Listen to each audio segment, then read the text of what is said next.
I stand before you, sit actually, a man in love, with a string quartet, one by Mozart, number 14, Köchel listing 387 in G major.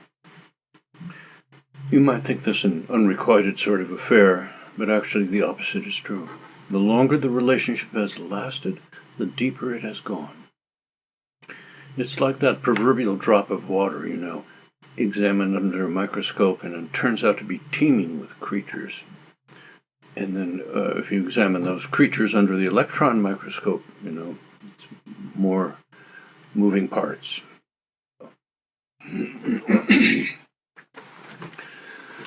This quartet, number 14, is the first of the quartets Mozart dedicated to Joseph Haydn.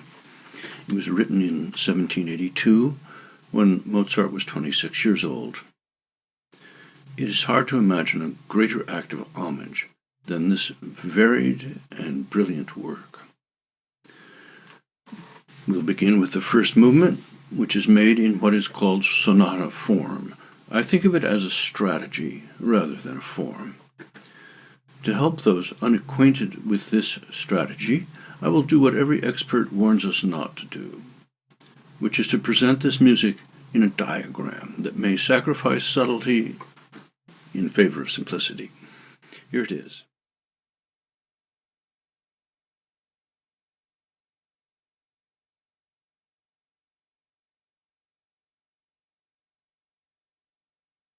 Well, that's a little too simple.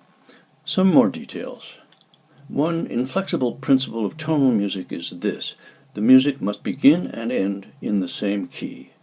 Departure and return. In the classical sonata, this principle is carried out as a drama. Let's look over this diagram quickly. Number 1, the first area is usually presented rather efficiently and left behind in the first dramatic move, which is number 2, the move away from the home key, leaving home. Movement. New notes, new harmonies are introduced. There's usually a build-up, sometimes to a brief dramatic silence. Then number 3, the new key, expressed with some new material, often called theme 2. Number 4, rather than change key again, the new key will generally bear new fruit, closing material that ends in a rather clear and definite cadence. The cadence. This is the all-important way that these composers made clear the ending of a section, or just of a phrase. And number 5, the exposition is often, but not always, repeated. The development was called by early theorists the free fantasia area, and it is indeed an area where we can't predict what will happen. Sometimes the composer will begin with a completely new theme. At other times, something we heard already in the exposition. Then, as is written here, we move from key to key, no feeling of stability or definitive arrival, building in one way or another to the moment of return. The recapitulation is defined both by that moment of return to the original key and by the fact that no modulation to another key will be established from that point to the end. Back home. Okay, let's listen to the opening. This performance is by the Quatuor Mosaiques.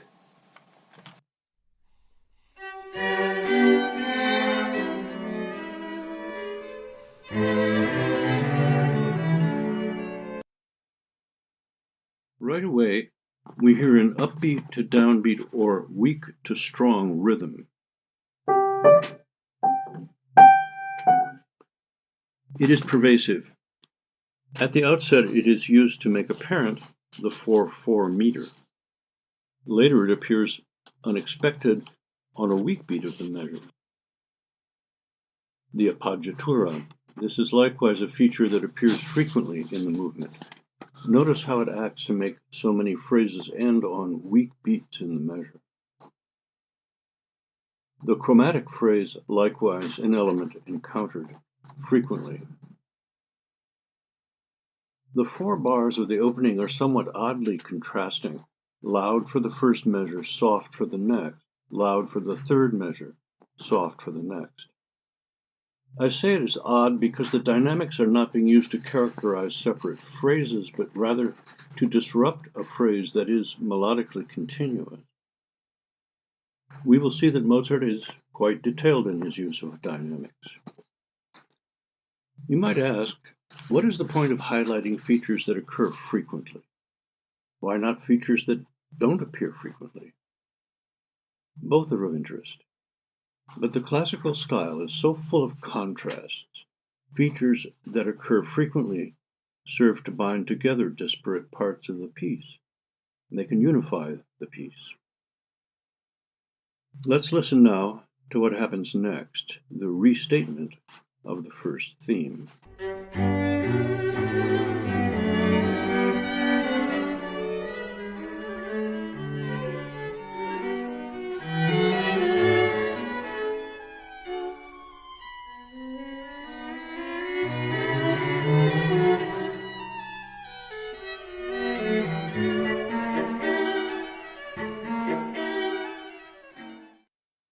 The restatement is much more complex than the first. The imitative counterpoint between the second and first violins, the three-note figures pointed out here by arrows that is passed back and forth between the violins. It is another example of the weak to strong pattern.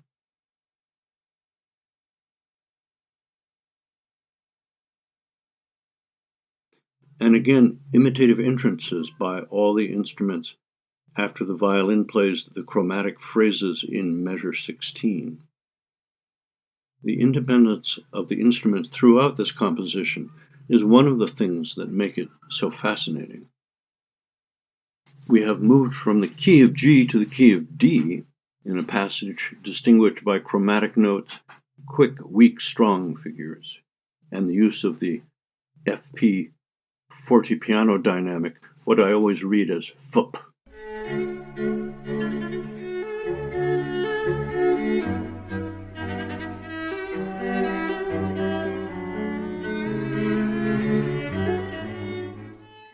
Here now is the second theme. It seems quite different from the first. It is set rather low in this first statement, and it moves within a far more limited range.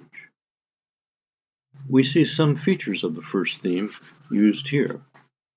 The weak to strong figure appears at the start of the melody, just as it did at the beginning of the first theme.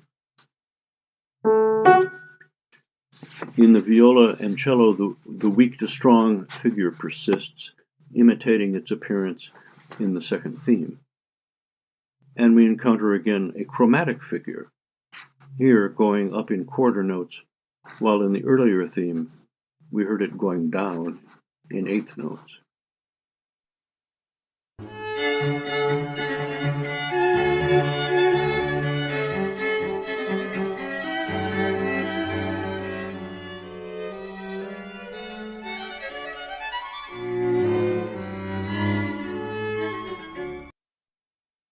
Just as the second statement of the first theme was more elaborate than the initial statement, so here as well.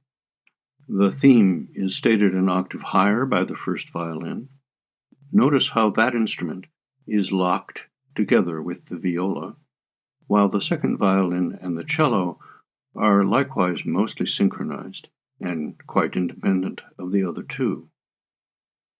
Dynamics are used in a more conventional way. The first statement of the theme was marked piano. The second is marked forte. The chromatic phrase is set off by a piano marking. And then the whole section ends with wide leaps in the first violin in quarter notes with contrasting dynamics. But look, the dynamics are, so to speak, on the wrong beats. The 4/4 meter that has been mostly undisturbed is now thrown on its head with the loud notes on the weak beats of the measure.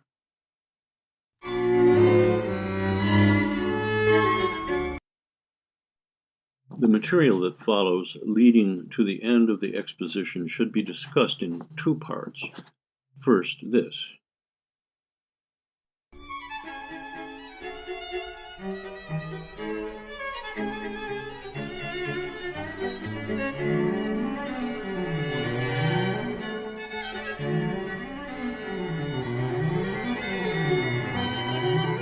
passage begins with a weak to strong figure, now in 16th notes. The material that follows firmly reinstates the 4/4 meter after the rude disruption at the end of the previous passage. 10 measures of busyness, the little jiggle of 16th notes in the second theme, now run riot. Finally, an uprush of scales in 16th notes marked forte, suddenly ending with the tiptoe figure at the end that takes us to an understated cadence on the D triad.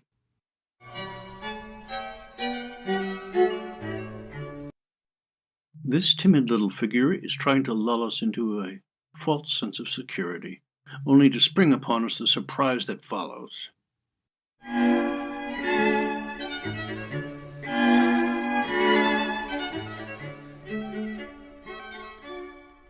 The quiet tiptoe cadence and the 4/4 meter are again challenged, here by the diminished chord forte on the fourth beat of the measure, held over the bar line to resolve on the second beat of the next measure.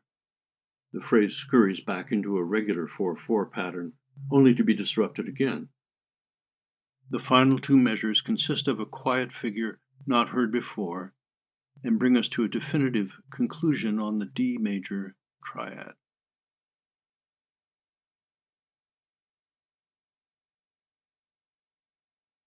In some ways, this is a standard conventional set of gestures, all saying, here we are, home at last.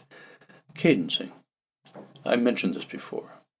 It serves the same purpose as the division of a traditional poem into separate lines and the use of punctuation, all to indicate points where a thought ends, pauses, or is to be replaced by something new. Cadences are essential. The musical breath, like the human, cannot be exhaled indefinitely.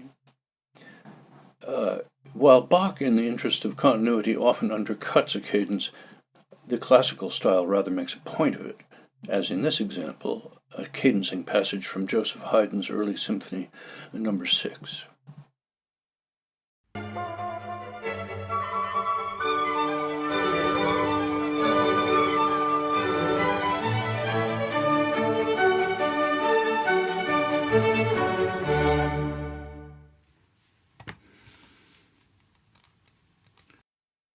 We're so accustomed to bestow praise upon anyone or anything that is unconventional. We might be thinking Mozart is just an uninteresting and undaring composer.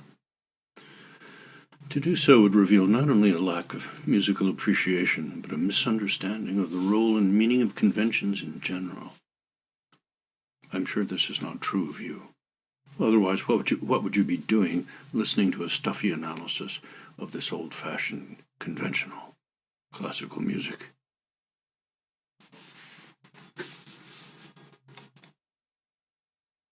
The scholar Charles Rosen cites this passage from Mozart's Piano Sonata K333, which he describes as absolutely conventional.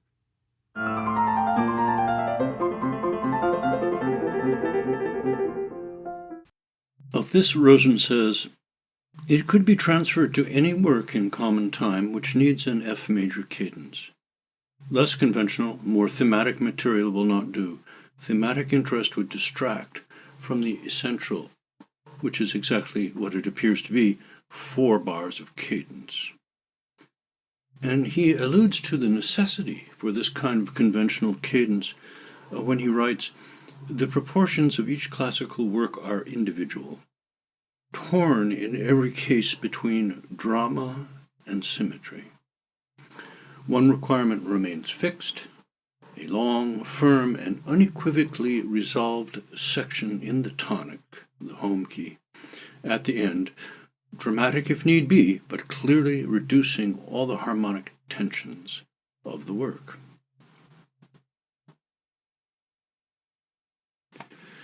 This has all been very detailed. So let's do a quick review of the terrain covered so far. The first theme is stated twice in the key of G major.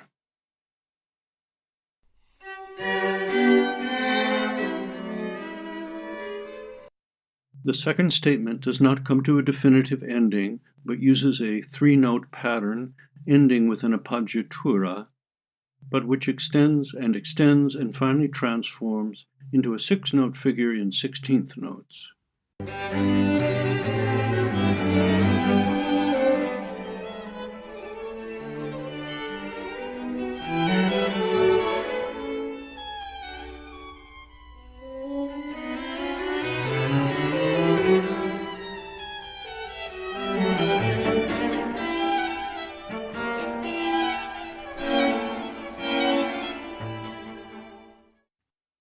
Here the blue circles point out the three-note pattern, while the red rectangle points out the larger form of the figure and its extension. All this creates a dramatic transition to an arrival on the chord called the dominant of D major, which is a clear signal that something in a new key is about to be heard.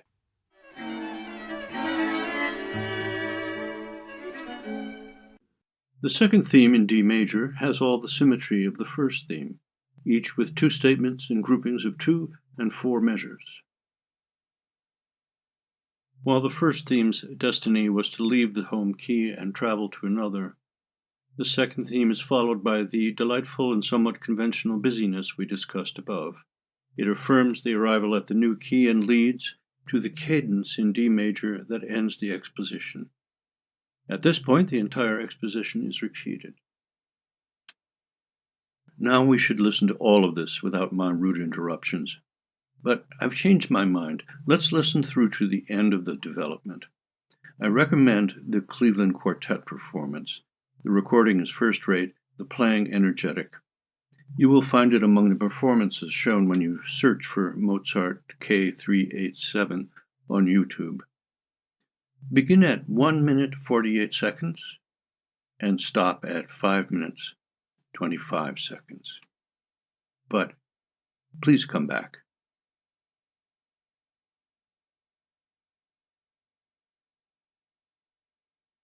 Ah, you're back. You've just heard the amazing development section of this quartet. Let's look into it. There are 3 big sections to it. It starts out with a bit of trompe l'oreille, an ear trick. We think we're hearing a restatement of the opening when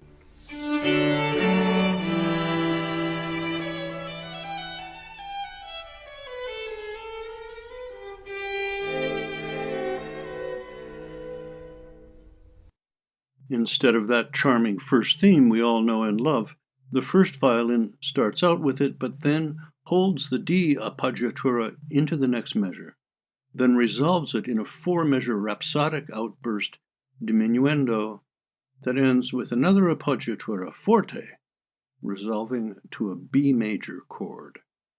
It recalls the sort of thing composers were writing for opera. For example, here is Eva Podlesch in Handel's Giulio Cesare, lamenting gorgeously over the decapitated head of Pompey.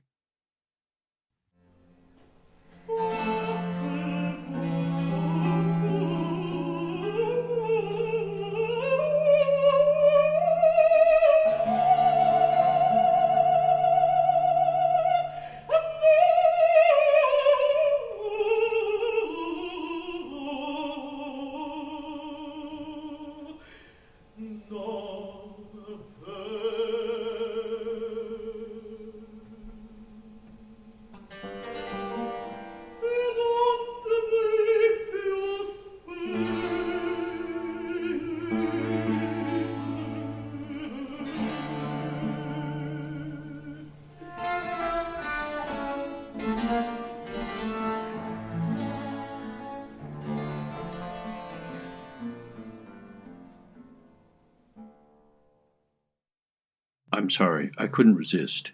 Isn't that gorgeous? No, I don't think Mozart is expressing such lamentation as this, but the style of these long, melismatic runs is declamatory, operatic, in a word. Let's look at the whole first section of the development.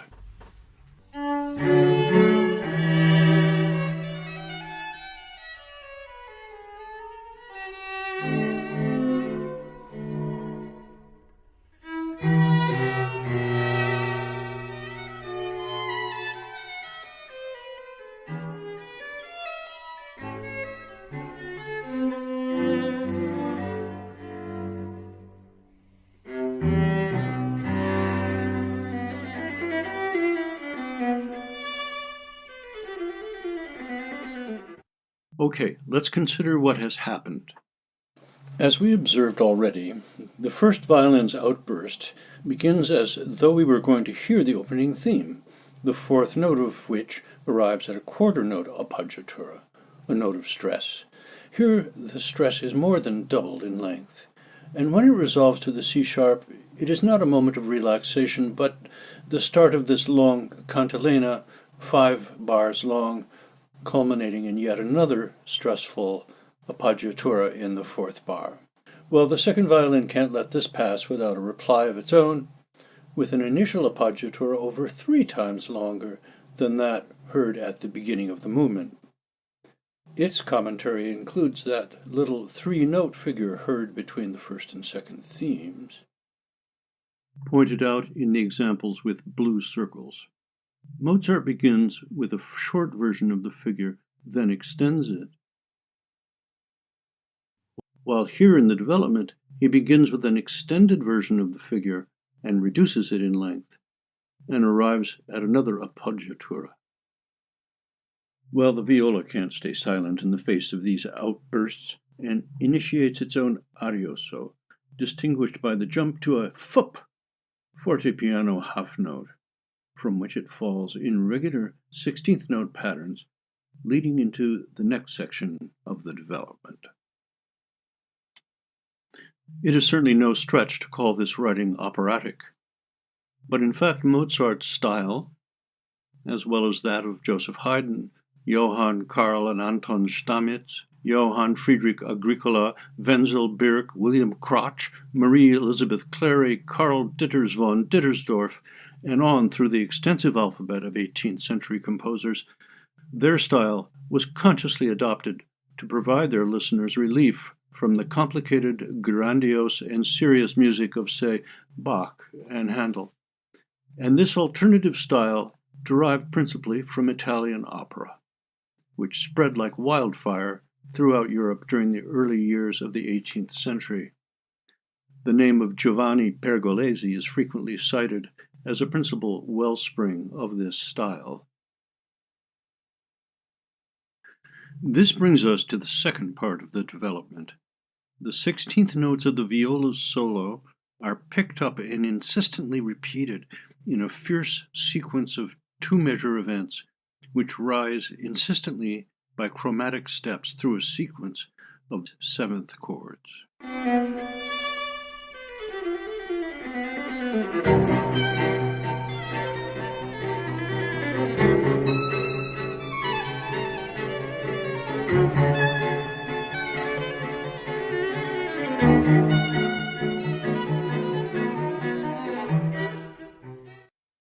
These 7th chords end on an E minor triad, but the ending is a new beginning, with 2 bars of a jarring syncopation carried over from the passage just ended. Where during that previous passage the harmony changed every 2 bars, now the harmony changes every half bar, increasing the intensity.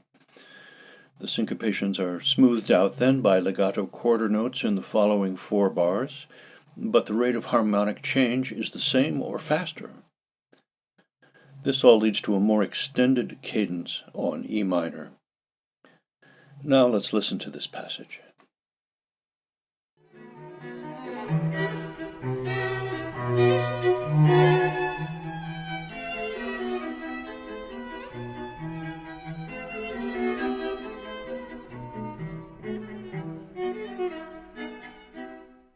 The brief cadence on E minor marks the beginning of the third and in some ways the strangest part of the development. Instead of more of the dramatic explosions that we've heard, there begins a series of reminiscences of the exposition. Not the principal themes, but odds and ends, beginning with some quiet material that ended the exposition. This is followed with a figure from the very beginning of the exposition, and then, well, let me show you. Measure 86 is the beginning of this series of memories.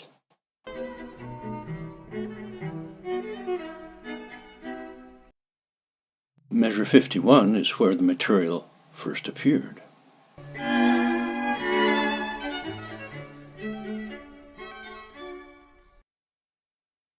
little after this, we hear measure 92.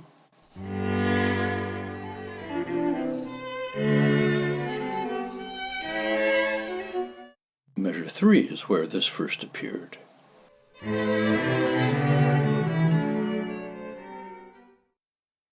Two quotations of separate earlier figures are set side by side in measures 92 and 93.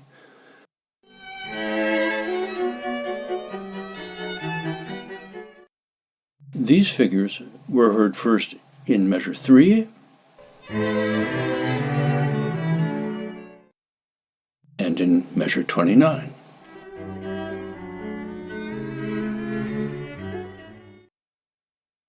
Here is the material that ended the exposition.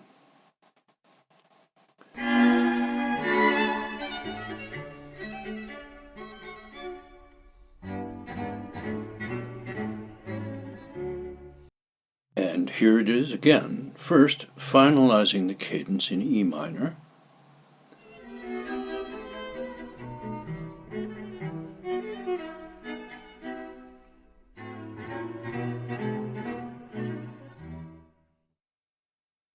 then ending the development.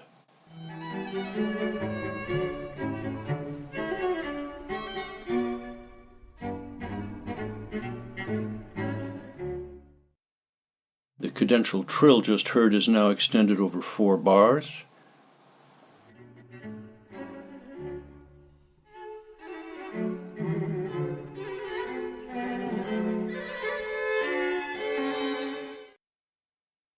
This is followed by the 4 bars that lead to the recapitulation and the return of the first theme.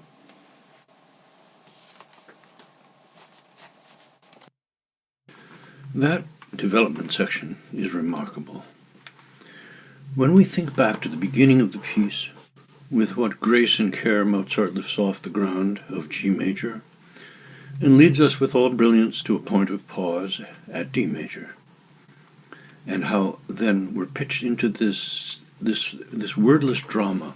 The 3 fates pronounce their prophecies, and then the dramatic action, rushing this way and that, not here, not there, no place to rest, until the oddly familiar E minor cadence.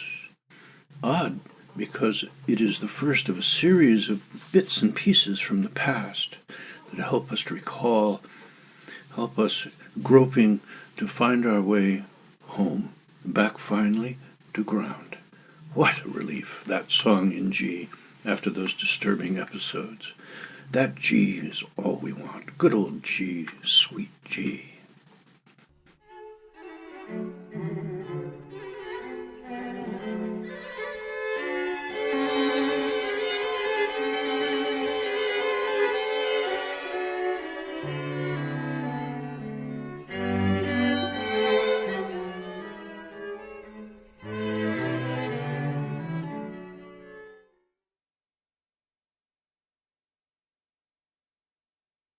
The recapitulation varies hardly at all from the exposition, the only changes made to keep us in the home key.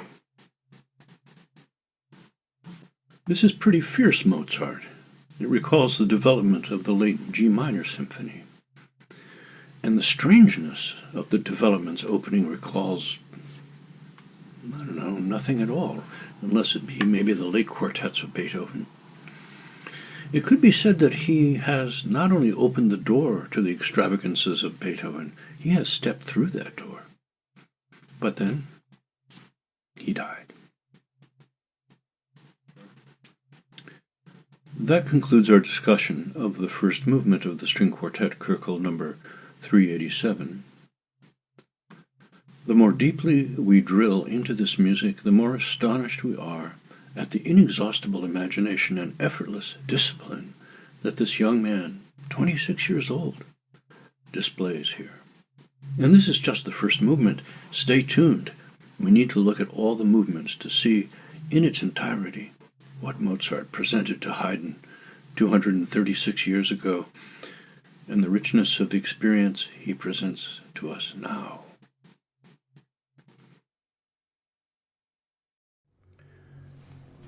Incidentally, if you like my approach to analysis and would like to work on some music with me, I teach in person as well as on the Zoom platform. Contact me through my website, www.waldenjenks.com. Please get in touch.